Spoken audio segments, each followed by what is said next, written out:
Assalamualaikum warahmatullahi wabarakatuh. Kita awali kajian kita pada malam hari ini dengan membaca Bismillahirrahmanirrahim. Alhamdulillahirrahmanirrahim. Wassalatu wassalamu ala Rasulillah wa ala alihi wa ashabihi ajma'in. Sebagai landasan dasar kajian kita pada malam hari ini adalah surat Al-Anbiya, surat yang ke-21 ayat ke-90.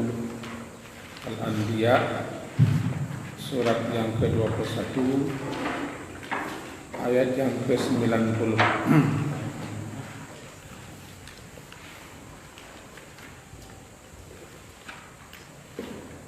Halaman 329.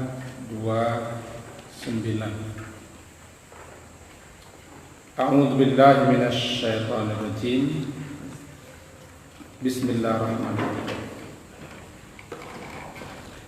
Fastajabna lahu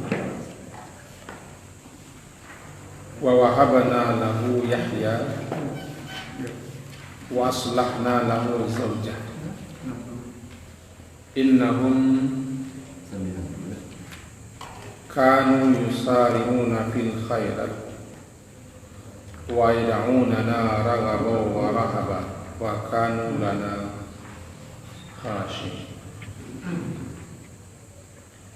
Fastajabna lahu, maka kami kabulkan, kami ijabahi doanya. Wa wahabna lahu Yahya, dan kami anugerahkan kepadanya, itu kepada Nabi Zakaria, Yahya. Wa aslahna lahu zawjah, dan kami jadikan istrinya dapat mengandung atau hamil. Innahum, sesungguhnya mereka, kanu mereka itu yusari'una fil khairat, senantiasa bersegera dalam mengerjakan kebajikan. Wa yad'unana, dan mereka berdoa kepada kami, raghaba, dalam keadaan penuh harap, wa rahaba, dan cemas atau takut. Wa kanu lana khashi'in, dan adalah mereka orang-orang yang khusyuk kepada kami. Kajian kita malam hari ini semuanya lampau masih seputar tentang doa dan hal yang harus diperhatikan ketika kita akan dan sedang berdoa. Kalau dalam kajian yang kemarin kita jelaskan bahwa pertama, begitu agung dan istimewanya doa itu di sisi Allah Subhanahu wa taala, sehingga disebutkan laisa syai', tidak ada sesuatu pun yang lebih mulia, akrab, yang lebih mulia atas Allah Azza wa Jalla minat doa, selain daripada doa. Seperti doa adalah begitu mulianya di sisi Allah Subhanahu wa taala. Ini menunjukkan betapa doa itu sangat agung, sangat utama, begitu tinggi posisinya di sisi Allah Subhanahu wa taala. Sampai-sampai disebutkan dalam hadis yang diriwayatkan oleh Imam Tirmizi, Ibnu Majah dan lain, bahwa man lam yad'allah, siapa yang tidak berdoa, memohon, meminta, mengadu kepada Allah, ghadiba alaih, Allah murka atasnya karena sombong. Makin sering kita mengadu, makin sering kita memohon, meminta kepada Allah, makin suka Allah. Ini menjelaskan betapa kedudukan doa. Sehingga orang yang paling lemah atau manusia yang paling lemah adalah manusia yang tidak berdoa. A'jazun nas, manusia yang terlemah adalah orang yang lemah, tidak mau atau malas dalam berdoa kepada kami. Nah, pada malam hari ini kembali kita lanjutkan. Terlebih dulu diingatkan kepada kita bersama bahwa doa itu dapat pula dibagi kepada dua doa. Pertama, sebagaimana kita sebutkan dalam pertemuan yang lalu, ada namanya doa itu doa ibadah, ada pula namanya doa masalah. Apa yang dimaksud dengan doa ibadah dan apa pula yang dimaksud dengan doa masalah?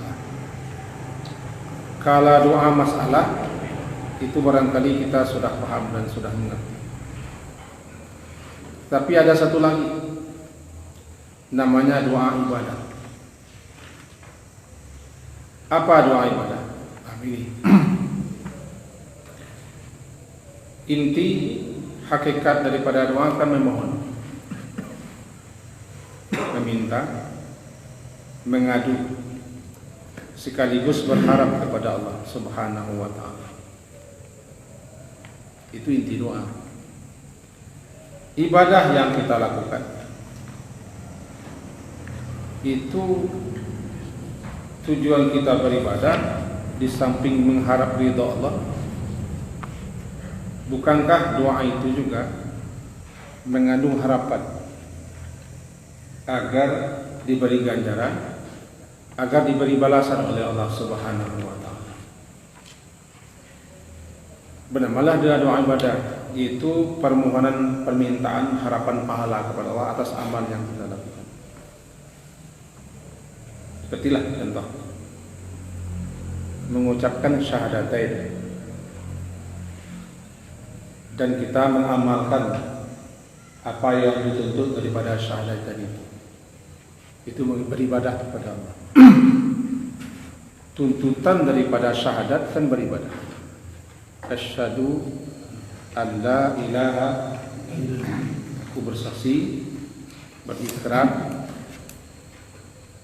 menyatakan pernyataan bahwa tiada yang berhak disembah melainkan Allah. Jadi dituntut kita beribadah kepada Allah. Beribadah kepada Allah tuntutan daripada syahadat. Seperti salat, puasa, zakat, haji, berkorban, bernazar dan lain-lain. Ibadah-ibadah yang kita lakukan itu, di balik ibadah itu kita berharap. Apa harapan kita? Pertama, agar Allah ridhoi. Kedua, agar Allah terima dan diberi balas. Namanya doanya doa ibadah. Ibadah, di balik ibadah kita itu ada harapan. Istilahnya juga namanya lisanul hal. Kan ada lisanul maqal, lisanul hal. Kita tidak mengucapkan dan tidak memohon, tapi kita berharap. Harap fadilah, harap keutamaan, harap ganjaran, harap balasan, harap surga. Itu namanya doa. Tapi doanya tidak diminta.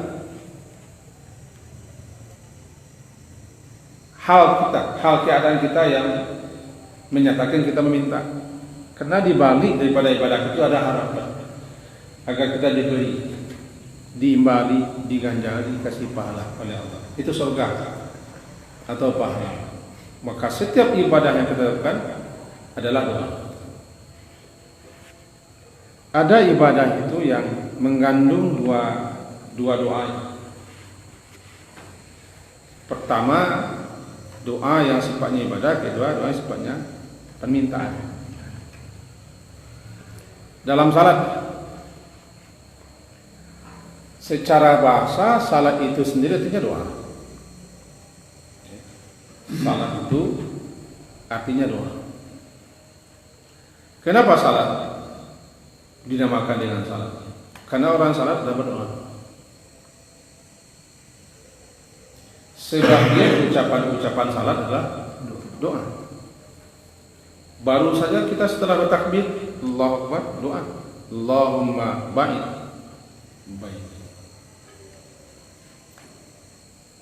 Setelah selesai pula baca iftitah, doa lagi. A'udzubillah. Isti'azah kan? Selesai itu doa lagi. Al-Fatihah. Ihdinas siratal mustaqim. Kemudian Al-Fatihah ditutup lagi dengan amin, doa lagi. Begitu seterusnya. Jadi dalam salat itu terkandung dua macam doa. Apa dua macam doa? Doa ibadah dan doa masalah. Apa itu doa ibadah? Yang tadi,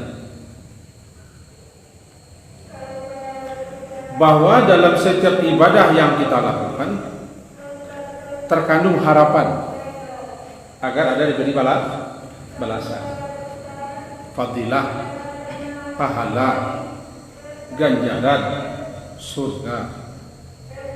Motivasi orang beribadah kan tiga itu: diridhoi, diterima, diganjar. Diridhoi, diterima, diganjar dibalas. Maka dalam salat terkandung dua-dua.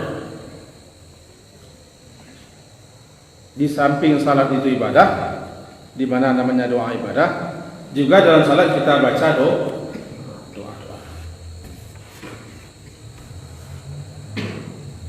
Itu puasa. Orang didorong semangatnya untuk puasa, baik puasa sunat atau puasa wajib, adalah pahala. Bersedekah juga, berzakat juga, haji juga. Itulah fadilah. Harap kepada fadilahnya doa yang tidak diucapkan, tapi keadaan kita yang menunjukkan kita harap.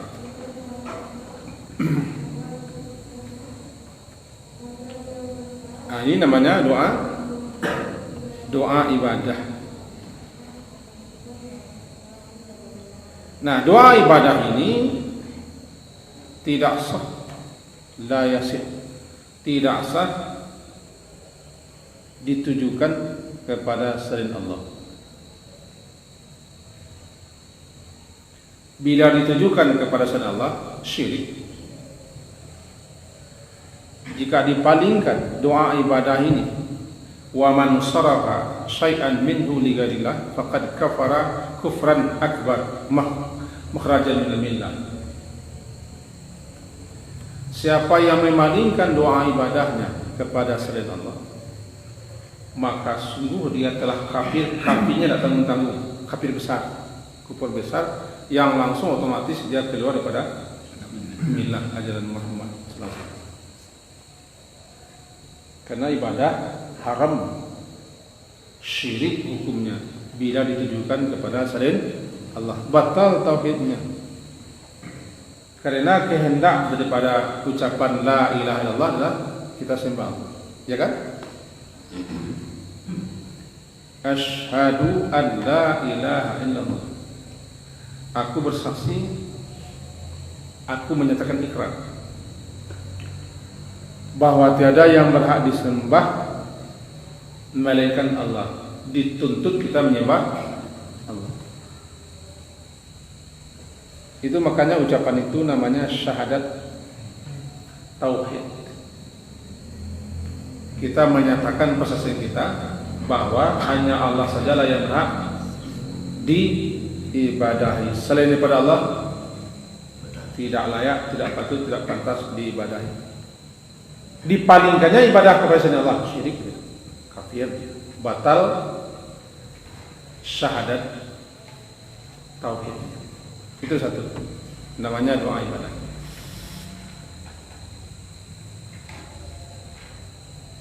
Dalam ayat sering kita baca dalam iftitah ini, itu ayat surat Al-An'am, qul inna salati wa nusuki wa mahyaya wa mamati lillahi rabbil alamin la syarika lahu wa bidzalika umirtu wa ana awwalul muslimin.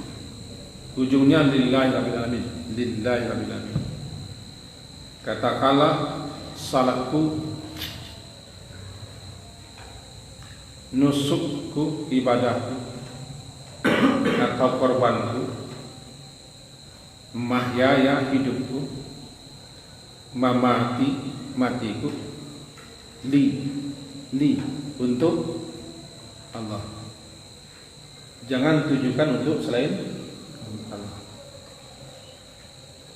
Salat, ibadah secara umum, bahkan hidup dan mati, apapun yang kita lakukan dalam hidup ini mestinya lillah, untuk Allah, karena Allah.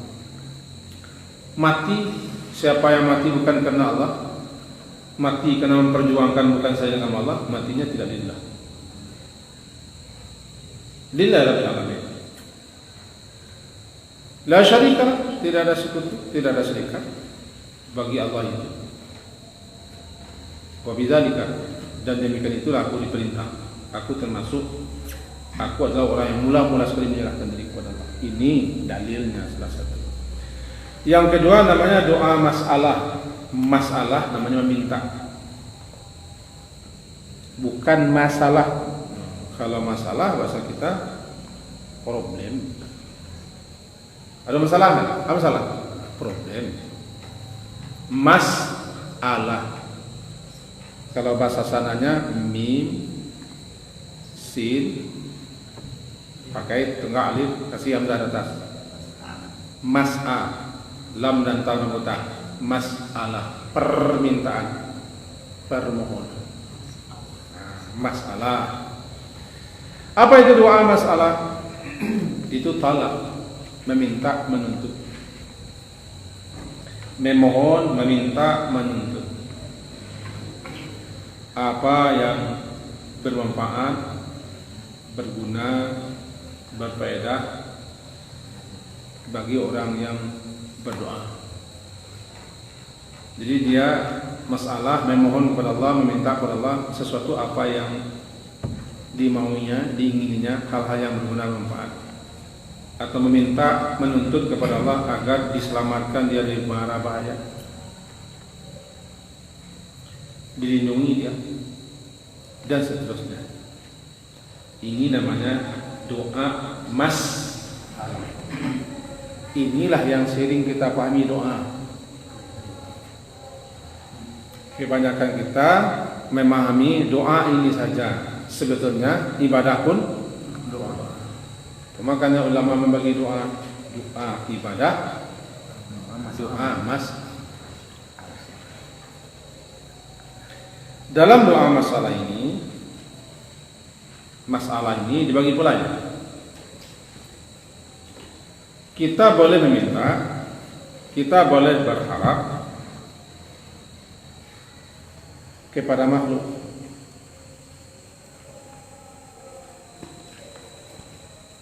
atau makhluk lain boleh meminta kepada kita, boleh memohon kepada kita, selagi ada kewenangan kita, kemampuan kita untuk itu, dan itu tidak masuk syirik. Tidak. Apa contohnya? Bahasa kita saja. Tolong ambil NP. Kami minta talab. Masalah meminta, menuntut. Baling kacang tujin sebungkui. Minta piti. Tak tolong angkat kau.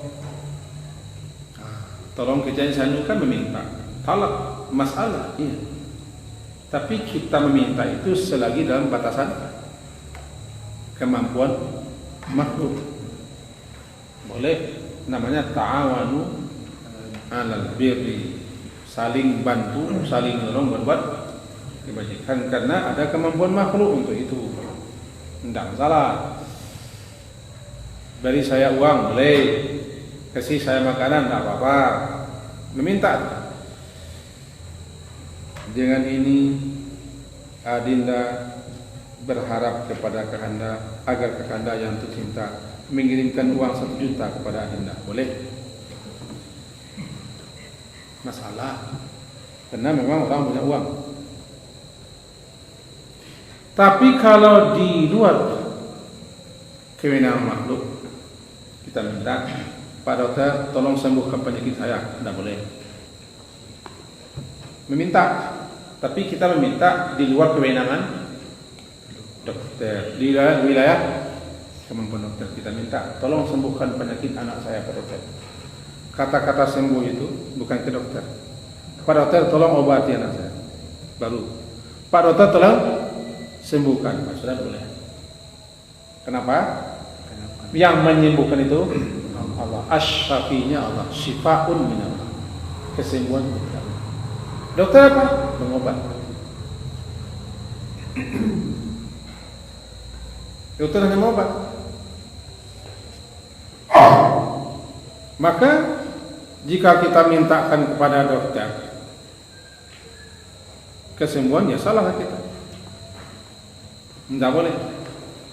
Karena tidak ada kemampuannya, tidak ada kuasanya itu, dan tidak ada kewenangannya untuk itu.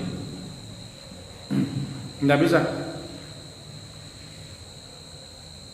Atau mohon kepada dukun, Pak Dukun, saya mohon bagaimana supaya bisa sabar anak. Tolong anakkan saya, kasih saya anak. Tidak bisa. Karena itu di luar kewenangan dokter. Kalau itu yang dilakukannya, baru syirik dalam berdoa. Namanya syirkud dakwah. Apa syirkud dakwah? Adalah meminta, memohon kepada makhluk di luar kemampuan makhluk. Syirkud dakwah, syirik besar. Syirik besar. Salah satu bentuk syirik besar adalah meminta, memohon kepada makhluk tertentu di luar kewenangannya. Itu yang syirkud dakwah. Jadi syirik besar itu bukan hanya menyembah makhluk, juga termasuk kita meminta, mengharap, bermohon kepada makhluk. Sebenarnya hanya Allah yang bisa. Kuasa Allah, wewenang Allah kita ajukan kepada makhluk. Kadang-kadang tanpa disadari oleh orang-orang sebagian ini terucapkan. Apa? Minta sembuh, minta sembuh, minta rezeki, magiah rezeki. Tidak bisa. Ini kita sebutkan terlebih dulu supaya jelas pembahagian doa. Supaya jelas pembahagian doa. Nah, setelah itu terpahami, ada beberapa hal yang penting kita pelajari, namanya adab-adab, etika, termasuk dalamnya syarat-syarat di dalam berdoa. Bagaimana supaya doa kita itu terkabul, diijabahi oleh Allah Subhanahu wa taala, harus ada kita penuhi syarat-syarat. Syarat-syarat itu maksudnya apabila tidak ada dia, maka kita tidak bisa laksanakan. Itu yang syarat. Tidak ada dia, tidak terwujud sesuatu. Ada dia baru terwujud. Memang syarat, memenuhi syarat. Apa syarat dalam berdoa? Syarat yang paling utama, yang paling pokok, yang paling asasi, ikhlas. Itu tidak bisa tidak. Ikhlas. Setiap ibadah apapun, setiap amalan apapun, syarat yang paling asasi, syarat yang paling pokok adalah ikhlas, termasuk dalam berdoa.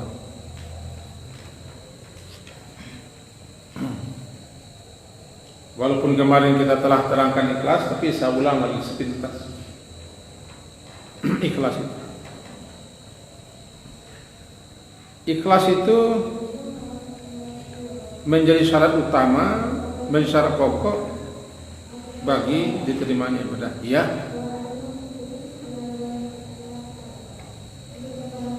Apa itu ikhlas?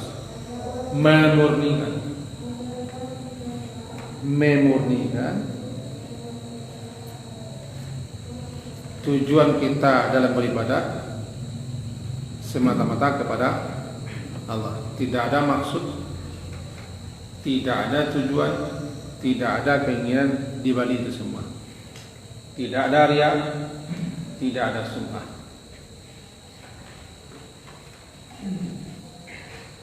Murni, ikhlas. Dalam setiap amalan harus ada itu. Fada'ullaha mukhlishina lahuddin walau karihal kafirun. Begitu bunyinya. Maka bermohonlah, berdoalah kamu kepada Allah mukhlis, dalam keadaan mengikhlaskan kepadanya permintaan, permohonan atau agama ini. Mukhlis. Saya jelaskan lagi tentang ikhlas. Ikhlas itu kan khalasa, kudus, bersih,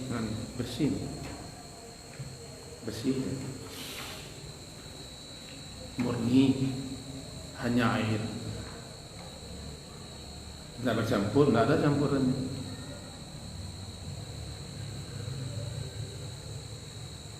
Kalau dijadikan patronnya menjadi ikhlas, wazannya af'ala yaf'ilu if'al, berarti dibubuhi awalan me, akhiran ad. Bersih, bersih. Murni, murni. Tidak bercampur, meniadakan campuran.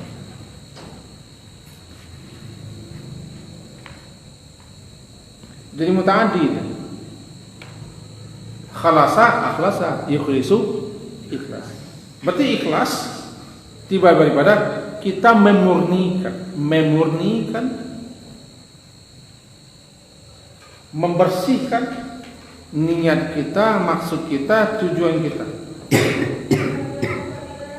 dalam beribadah itu hanya kepada Allah saja. Hilangkan, singkirkan, jauhkan, lenyapkan tujuan-tujuan lain, maksud lain. Tidak riya, tidak sum'ah, tidak ingin dipuji, tidak ingin dinilai oleh orang, dan tidak mengambil hati orang, dan tidak ingin sesuatu di balik itu semua. Itu syarat mutlak. Karena doa adalah ibadah, maka murni meminta kepada Allah. Yang sering tidak ikhlas dalam doa itu adalah pemimpin doa. Pemimpin doa.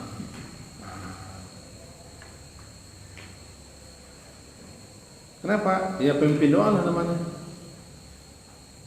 Kenapa tidak ikhlasnya? Bisa jadi tidak ikhlas. Anda pemimpin doa, suaranya bagus, kadang orang-orang terkesima, orang-orang terseduh, atau dibikin-bikinnya supaya orang bisa tersentuh dengan doa, menangis. Ini kerja kami dulu ketika muda-muda, renungan suci, dipancing-pancing emosi orang menangis, dibikin-bikin sesugukan dalam berdoa. Ini dia bahasa anak muda. Ini kan masih muda. Saya muda terlampau.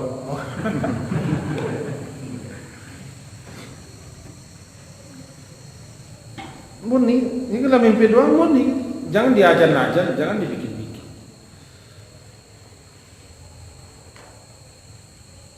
Itu syarat pertama, ikhlas. Jadi saya perlu lagi, apapun amalan, syarat yang paling asasinya ikhlas. Allah tidak mau dimadu dan jangan dia dimadu dalam beribadah. Kalau beribadah kepada Allah saja, jangan dibawa ini. Kalau enggak, jangan beribadah. Dan jangan pakai kedok ibadah. Dan memang kadang-kadang keikhlasan kita diuji lah. Diuji keikhlasan kita, ya. Ikhlas tidak ikhlasnya kita itu kadang-kadang tahunya kita ketika diuji. Yo ameh nak sepuluh, ameh tahan sepuluh, panggang rambut. Kalau yo ameh, nak apa? Kalau loyang meleleh, cahaya pajar. Jadi ameh tahan uji. Diuji dalam beribadah, dalam beramal, dalam berbuat baik, bahkan dalam berjuang diuji keikhlasan kita. Kadang-kadang situlah, kadang-kadang kita ini lilin, dibakar hancur. Nah, di situ pentingnya kita memahami ikhlas kita enggak. Dalam baca Quran pun ikhlas apa enggak? Jadi imam salat pun ikhlas apa enggak? Masuk ketua Masjid Hurairah pun ikhlas enggak dalam apa? Enggak tahu. Saya enggak tahu seperti itu. Saya ikhlas enggak diuji. Diujilah. Salah satu orang yang lulus ujian itu namanya Khalid bin Walid. Itu sudah dapat kita ceritakan. Saya biasa di mana-mana intinya. Di depan, di tengah, di belakang. Saya berperang bukan kena Umar. Saya berperang kena Allah. Pasti kita sudah dapat cerita kisah Khalid bin Walid dipecat oleh Umar. Oh, ini Pak Jenderal pensiun, Pak Jenderal Purnawirawan masih ikut berperang. Kata psikoperal itu. Kan sudah dipecat Pak, kok Pak masih ikut berperang? Di depan lagi. Di depan. Kata si jenderal yang sudah dipecat, si Panglima Khalid sudah dipecat oleh Umar. Saya akan berperang bukan kena Umar itu. Tidak pun jenderal saya berperang juga. Tidak masalah. Ini diuji keikhlasan. Saya tidak akan menceritakan kisah itu karena yang saya ceritakan itu sudah dapat Bapak Ibu. Bahkan sudah lebih paham saya. Apalagi saya bukan sahibul hikayat. Saya pada Syekh Jalan nanti ya. Syekh Mukarram kita Pak Haji Mukasim.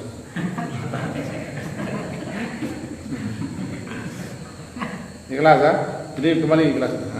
Ikhlas itu bisa nanti rusaknya. Saya ingatkan petua orang awak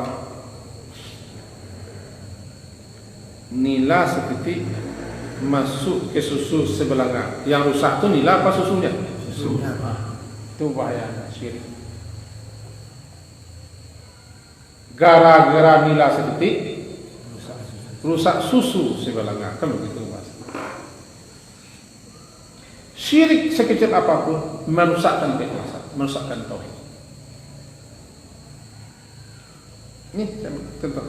Sekecil apapun masuk, apapun yang masuk, kami setitik sudah murni. Nak murni dah. Murni itu kan khalis, murni.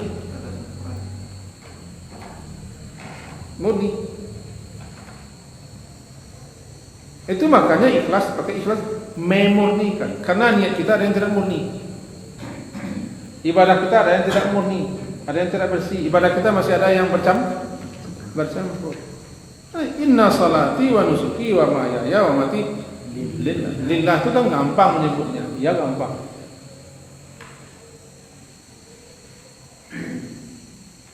Sama dengan ini. Upaya kita memurnikan air ini supaya tetap murni, bersih, tidak bercampur, harus terus semenjak awal sampai akhir. Jangan sebut-sebut, jangan ungki-ungki, walaupun nanti jaraknya sudah panjang. Saya contohkan. Kita kan punya Quran ini, lihat Quran. Kita minta nas dulu saya, Al-Baqarah. Kita contohkan jaraknya. Saya ingin kabarkan kepada kita apa itu jarak. Al-Baqarah surat kedua ayat 264 halaman 44. Halaman 44 di Quran pojok ayat 264.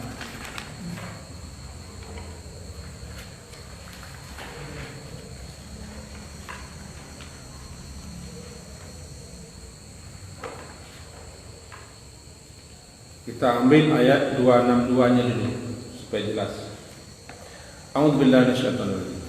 Alladzina yunfiquna amwalahum fi sabilillah. Tsumma, orang-orang yang menginfakkan hartanya pada jalan Allah. Tsumma, kemudian la yutbi'un.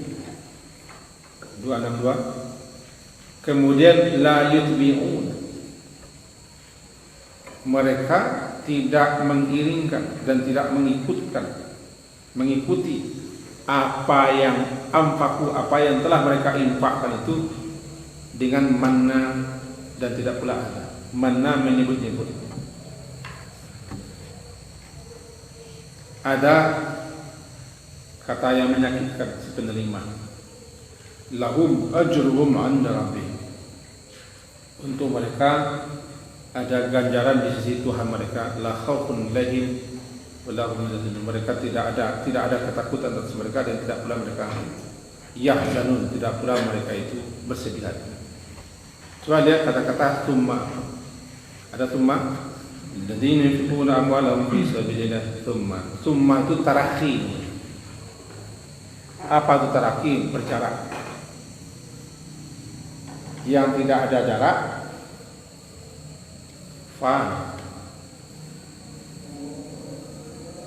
enggak jarak beriringan langsung.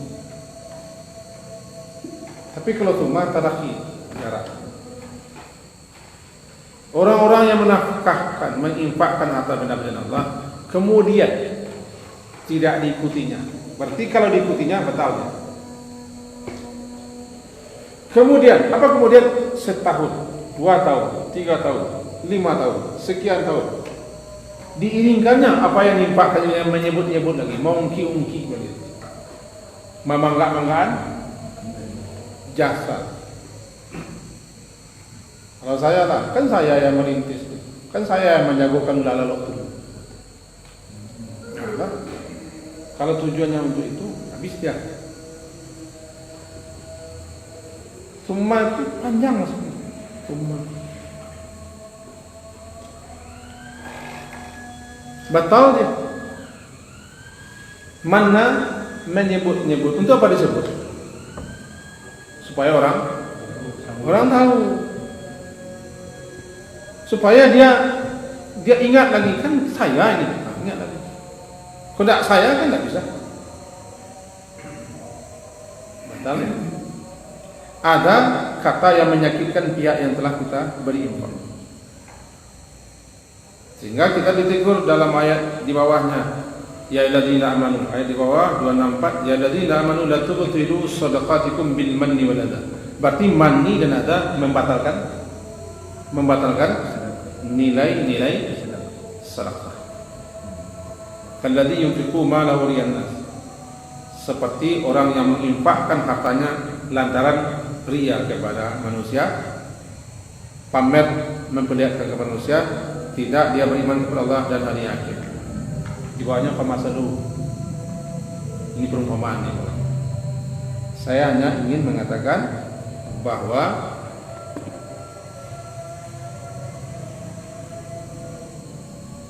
ikhlas itu kalau kita tidak berusaha memeliharanya agar dia murni terus, maka dia bisa batal. Di mana batalnya? Saya sedekah, tapi lantaran saya tidak memelihara, kemudian niat maksud tujuan saya, lalu sedekah saya itu saya baca lagi setelah 10 tahun, 15 tahun dengan manna. Berarti manna itu merusakkan kemurnian keikhlasan.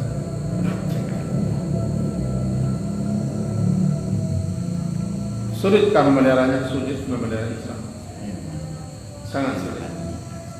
Makanya kalau sudah beramal, sudah berjuang, sudah beribadah dan segala macam, tenang-tenang saja. Anu kedurawak lah, anu mantul. Jurawak pula selesai itu azulan.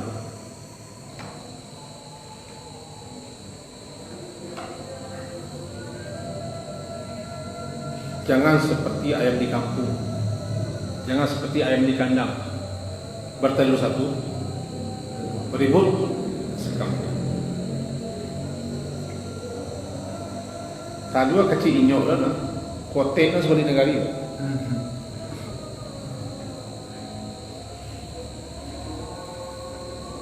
Saya tahu kecil inyok. Ayam gadis yang mula-mula bertelur itu, telurnya kecil. Tapi koteknya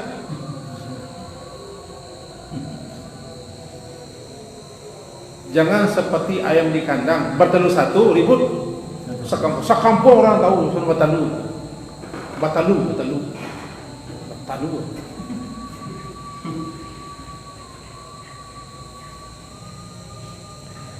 Tapi tirulah penyu di pantai. Telur beratus orang tak tahu. Karena dia bertelur diam-diam di malam hari, jauh lah. Sudah bertelur, ditimbunnya telurnya pergi lagi pantai ke laut, habis tak tahu orang. Ditirulah penyu di pantai. Sudah. Itu beramal lah bagua canang sekali ni. Basabit mana? Sakit ke pihak orang nimo? Nah itu orang ni pajak dulu tak pakai doa. Bisa jadi begitu kan? Ya sudah. Sedekah 100 menjual 1000 pun susah. Tahu Bapak? Sedekah 100 menjual 1000 dia tahu. Aduh. Kalau seperti zaman ini sediaan orang.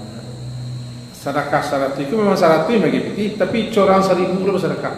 Muncul 1000 tu tay. Orang berjuta-juta membantu, tak bantu mana dok? Kau 100-nya cuma seakan-akan dulu kan 1000 boleh piti plan ini. Kalau lah 1000 itulah santiang. Jadi pertahankanlah kemurnian, kemudian ibadah, kemudian doa. Buat doa atau ibadah. Jadi syarat pokok yang paling pertama harus itu adalah ikhlas. Berdoa ikhlas. Ada ke orang ni bisik-bisik, Allah, ya Allah, ampun ya Allah. Orang pakai kelas tu, tidak. Kalau memang you dari hati, tak masalah. Tapi kok tibuan tu kalau kau Allah,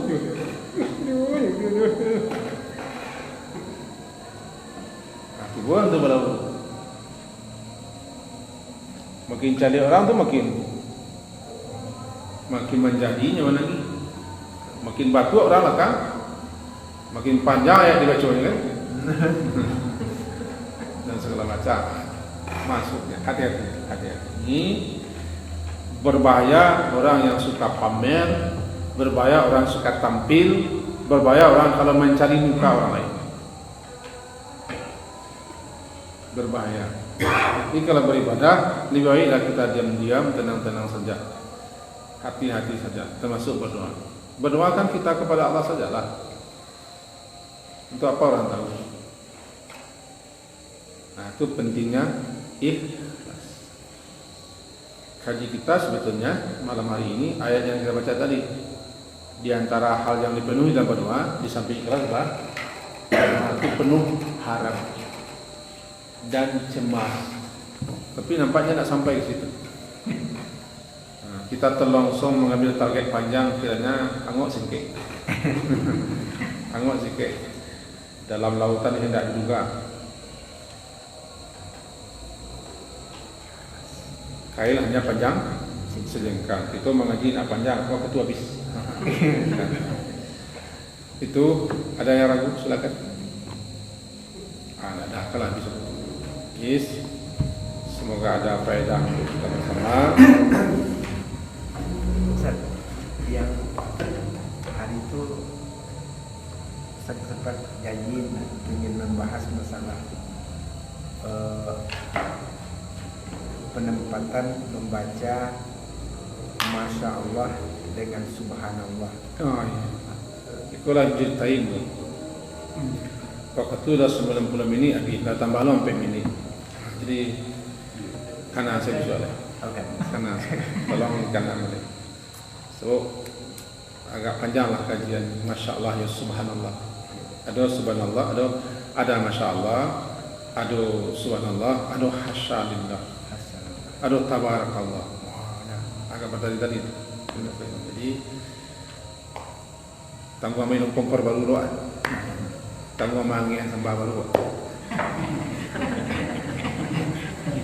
Diakhiri dengan subhanallah wa bihamdika asyhadu an la ilaha illa anta astaghfiruka wa atubu ilaik. Sallallahu alaihi Muhammadin wa ala alihi wa sahbihi. Alhamdulillah. Assalamualaikum warahmatullahi wabarakatuh.